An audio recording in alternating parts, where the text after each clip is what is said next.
हरियाली तीज की सभी भक्तों को हार्दिक शुभकामनाएं, बधाइयाँ। दिनांक 11 अगस्त सन 2021 को आज पावन पर्व हरियाली तीज का पड़ा हुआ है। इसके दिन सभी माताओं को व्रत रखना चाहिए। आज के दिन की बड़ी उत्तम महिमा बताई है।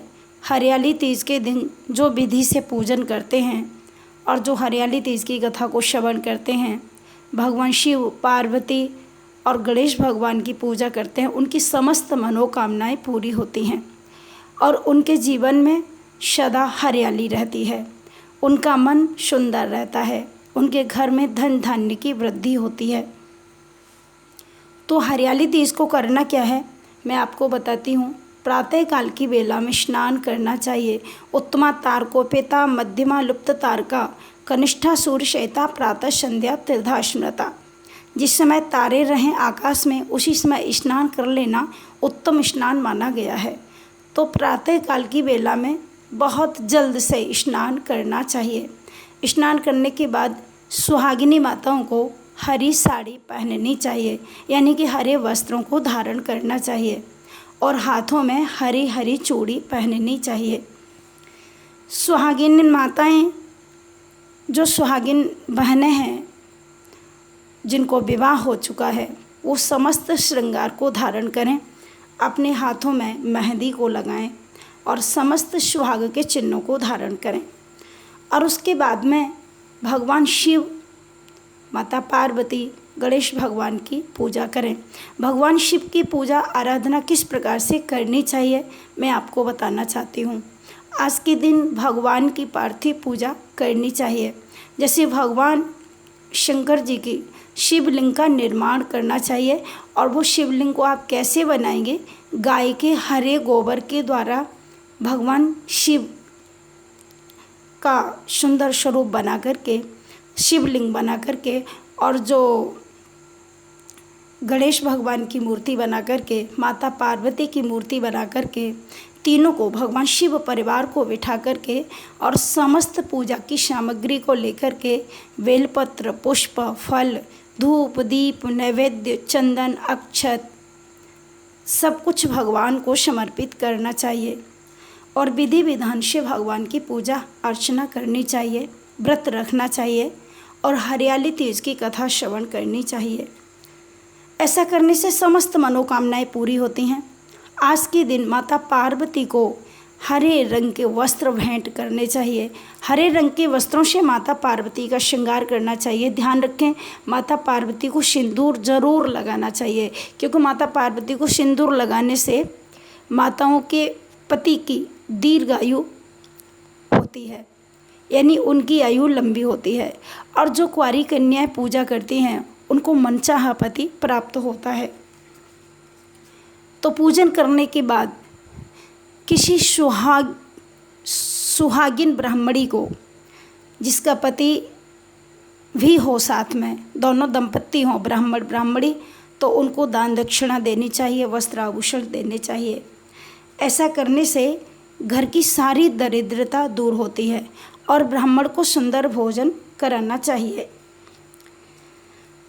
पति पत्नी दोनों मिलकर के भगवान शिव की पूजा करें, पार्वती माता की पूजा करें और गणेश जी की पूजा करें।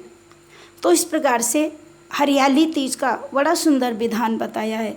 जो हरियाली तीज के दिन व्रत रखते हैं और भगवान शिव, पार्वती, गणेश जी की पूजा करते हैं, उनके सारे कष्ट दूर हो जाते हैं और उनके जीवन में सदा मंगल होता रहता है। उनके जीवन में सारी खुशियाँ मिलती रहती हैं। तो आज के दिन भगवान शंकर जी का मंत्र जो ओम नमः शिवाय, आप उसको भी जप सकते हैं, क्योंकि भगवान शिव का जो मंत्र है ओम नमः शिवाय, पंचाक्षर मंत्र है, ये सर्वोपरि है, सबसे उत्तम मंत्र है। आप इसको जप सकते हैं। और यदि कुंवारी कन्या इस मंत्र को जपें, ओम अर्धनारीश्वराय नमः, ओम अर्धनारीश्वराय नमः, ओम अर्धनारीश्वराय नमः, इस मंत्र को यदि वो उच्चारण करती हैं, जप करती हैं और विधि से पूजा करती हैं तो उनको सुंदर पति शीघ्र मिलेगा। और यदि इस मंत्र का उच्चारण नहीं भी कर पाते हैं तो वो श्रवण भी करते हैं। इस मंत्र को अपने कानों के द्वारा जो सुनती हैं, श्रवण करती हैं। इसका विधान है कि 100 बार इस मंत्र का उच्चारण किया जाए या फिर 100 बार इस मंत्र को श्रवण किया जाए। तो 100 बार इस मंत्र का जो श्रवण करती हैं उनकी सारे कष्ट दूर होते हैं और उनकी समस्त मनोकामनाएं पूरी होती हैं। तो इस प्रकार से ये हरियाली तीज का व्रत बताया। जो भी इस व्रत को करेंगे उनके समस्त पाप नष्ट हो जाएंगे, उनके जीवन में तमाम खुशियाँ मिलेंगी। और आज के दिन श्री बांके बिहारी जी का बड़ा सुंदर श्रृंगार होता है, ठाकुर जी का बंगला सजाया जाता है। तो जो लोग श्रीधाम वृंदावन में जाते हैं वो बिहारी जी का दर्शन ज़रूर करें, और जो वृंदावन नहीं जा पाते हैं तो उनके घर में जो ठाकुर जी विराजमान हैं उनको सुंदर स्नान करा करके और उनको पूजा की सामग्री जुटा करके आज के दिन उनको भी हरे वस्त्र पहनाने चाहिए और हरे वस्त्रों से ठाकुर जी को सजाना चाहिए। तिलक, चंदन और अगर धूप, इन सब से भगवान का पूजन करना चाहिए, नैवेद्य चढ़ाना चाहिए और फल और पुष्पों से भगवान की पूजा अर्चना करनी चाहिए। तुलसी दल भगवान के भोग में ज़रूर डालें। इससे भगवान शिव को भी जब भोग लगाएं तो उसमें तुलसी दल ज़रूर डालें, क्योंकि भगवान शंकर जी पर जो तुलसी दल चढ़ाते हैं कहते हैं उनके हजारों जन्मों के पाप नष्ट हो जाते हैं। भगवान शिव को भी तुलसी दल चढ़ाने का विधान है शिव पुराण में।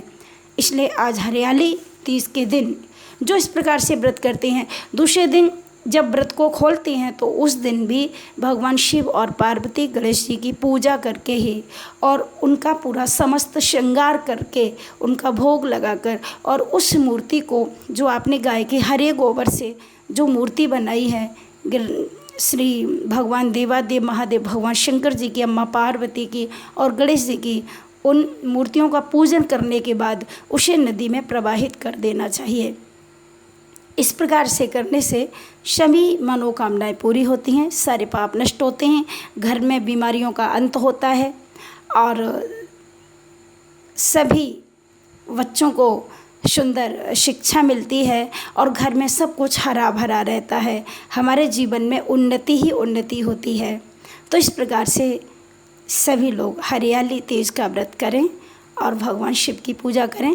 आप सभी लोगों की मनोकामनाओं को भगवान शंकर जी, माता पार्वती, गणेश जी पूरी करें और आप सभी के घर में सुख समृद्धि रहे, आप सभी निरोग रहें, स्वस्थ रहें, आप सबका मन भगवान के चरणों में रहे।